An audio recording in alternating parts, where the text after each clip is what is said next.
and you will hear as through this life you go. There's none so sad or teary as a lover's tale of woe. So listen to this poet's song, his words so full of pain, the emptiness of love gone wrong. The love I loved in vain.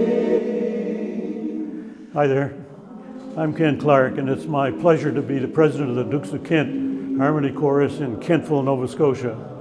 You guys that sing Canada Harmony need to know just how important it is that you've supported us in the way you have, and we very much appreciate it. Last year, you took us from last place to number 3, and the difference between number 1 and 3 was less than 1 point. We couldn't have done it without you, and we're very, very grateful. Thank you, Sing Canada Harmony. Life joy is gone.